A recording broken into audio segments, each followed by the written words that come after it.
This is Jordan Tower with JT News. Make sure you smash that like button, smash that subscribe button, make sure you smash that hype button. All right, so Traplore Ross responds to all these online lawyers and, people that are just Durk fans covering the case. There's a lot of them. Some of them are lawyers because they want to be defense lawyers or they just like Durk. They're saying, oh, he didn't tell on Vani. He didn't do this. He's just trying to get away from the whole thing. Oh, yeah, move the goalpost once again, right? So anyways, they all blame Traplore Ross for putting this narrative out. He's saying, listen, I didn't say he's a snitch. I just said he blamed Vani. It is what it is. It's up to you to determine whether that's telling or not. But Vani is, and they also put out that Vani's connected to the cartel, and there's some big car ring where he's stealing cars. I mean, it's like, bro, you're defending criminals at this point. Like, Lil Durk is a criminal, bro. Like, I'm sorry. They're trying to paint it now, basically, that Vani and OTF Jam moved on their own. They raised their own money. Lil Durk had told them to not involve him, to fall back. All this other stuff. Don't get retribution. Don't slide for Von. And they all moved on their own. And they had their own money because they started their own side company where they were putting money into from Durk's earnings from something. I can't remember, but it was something like that. Listen, the lawyers' jobs for Durk, this is why he's paying the big bucks. These guys, all they have to do is cast doubt, right?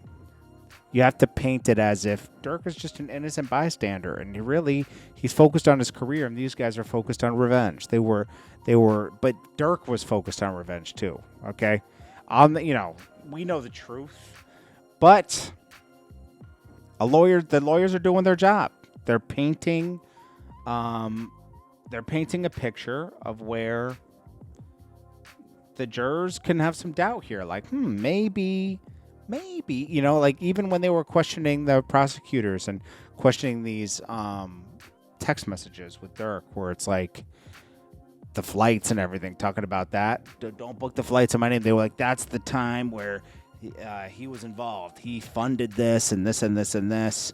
But they couldn't explain any of the other text messages, which cast doubt in the jurors' minds. Like, oh, maybe they didn't really do their research.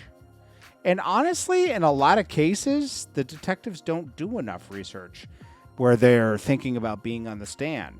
They're just like, yo, let's just arrest him, And that's that, It's like they're happy with that. They don't always think about prosecution, And that's what they gotta learn to think about, because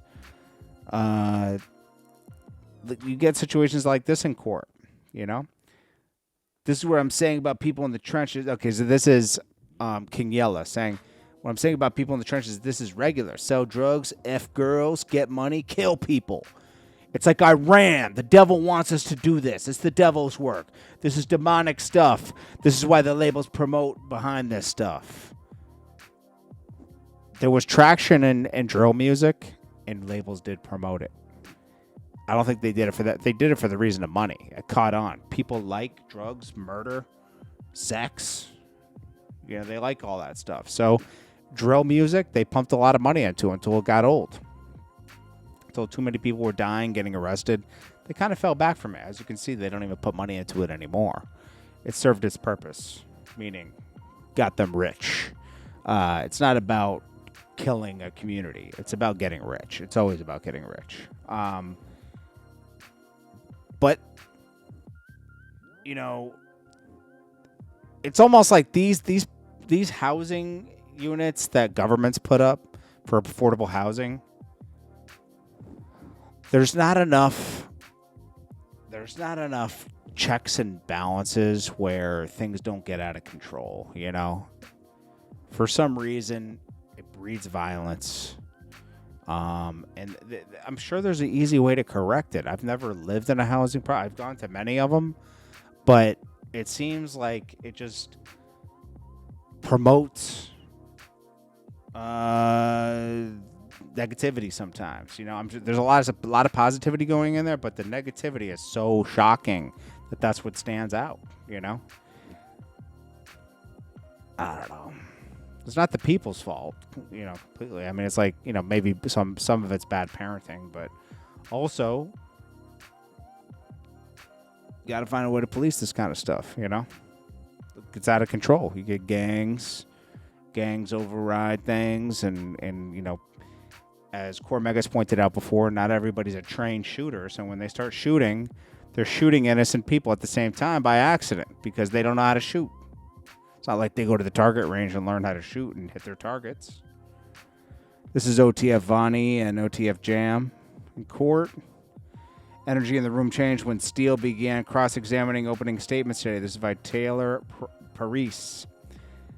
Interviewers with cooperators were not recorded. Steele is focused on this today.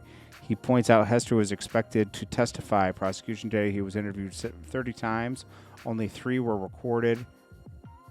Sarah's reported 5 times with Keith Jones. 1 was recorded with Sarah.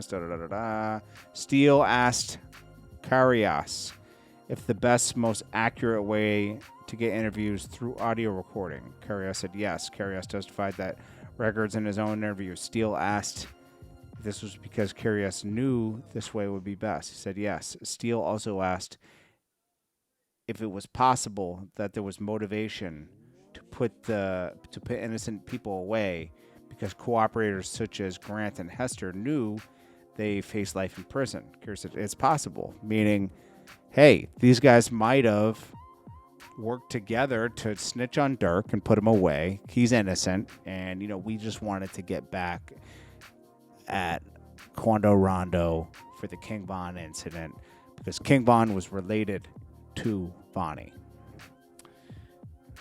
Who knows? Brian Steele is very good at casting doubt in jurors' minds, and so was Finley. All right, so this white girl right here that's on the Joe Budden podcast says Diddy sends a warning to Mona. This never happened. Just let's get that out of the way. She's just making this up for content. Says he's coming back to see Joe Budden when he gets out. He's seen that little episode he had talking about this ain't a situation where you can just go to rehab and get out of it. You're in real trouble here from all the drugs and the lifestyle you have. Okay.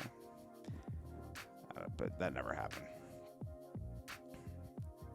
happened. Sidney Starr appeared in court this morning and was denied bond as she faces multiple felony charges in child assault case. Ugh. That's disgusting.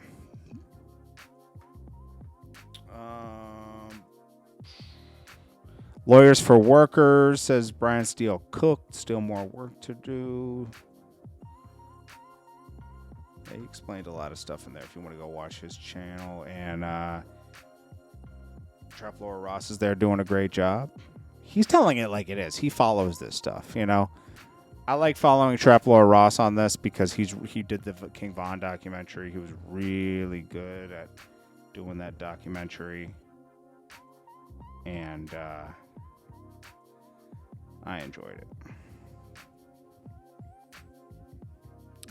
But he's being pretty detailed about the case. I'm going to check in with him later and see what he said. Then we got people pulling up to the trial. G Herbo. Duty Low's there, all excited for some reason. I don't know, he looks kind of groupie-ish, even though he's part of OTF. But, you know. Timbaland calls T-Pain. Says Pharrell was right. We need you back in the game. Blah, blah, blah. Okay.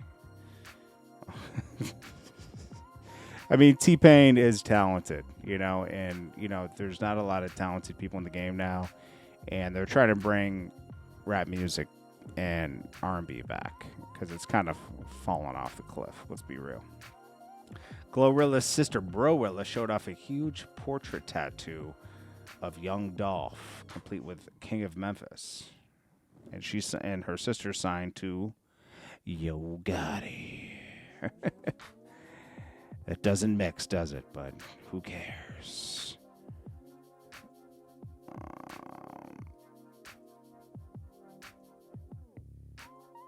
And then let's see what else we got here. Okay, so we got DJ Quik, critical of Dr. Dre, Jim and Jimmy Iovine, calling the use of AI in music cultural appropriation.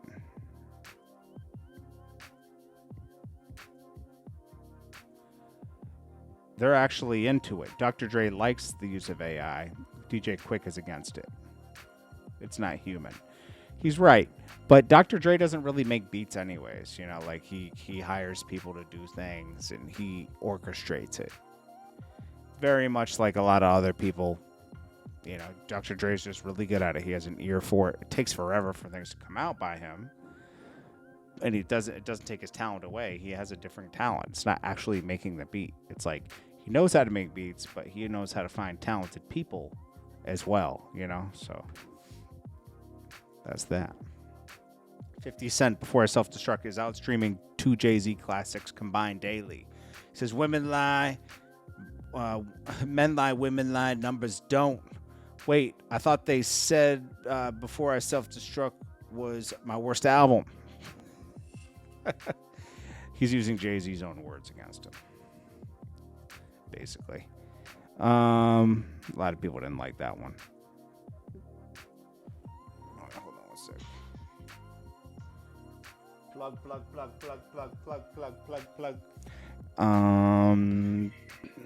Then we got plug. Oh man, never mind. Sorry about that. 21 Savage. The 20K landed safely in my account. Casanova says, "My family and I appreciate you. Check cleared." Why is he sending him money? You didn't put him in jail. Come on, bro. Big Meech Cuffy live audio convo played. Meech cleared of all allegations. So Whack 100 is going to put this out later. I don't know why he's going so hard for this all of a sudden. Maybe he was paid to do it. Sereena announces the end of her engagement and relationship with rapper Joey Bada, citing repeated infidelity during vulnerable moments. She's also said he was very mean. Bloggers banned from the Mo3 trial after allegedly recording and harassing potential jurors. That makes sense. Hit Boy says he doesn't see himself working with Nas again. The way he said it in the Vlad interview, and I think Vlad is trying to bring back Elliot Wilson. He did the interview with him, but I think that there was a discrepancy over credit and money, because that's what it sounded like. He's like, I don't see myself working with him again. I'm not going to really talk about it. That sucks, because they made good music together. They did like, I think, 6 albums. UMG, Warner, Sony under fire following investment in AI music. Yeah, things are getting spooky. Anyways, this is Jordan Tao with JT News. Make sure you smash that like button, smash that subscribe button. I'll check you guys in the next one. Peace.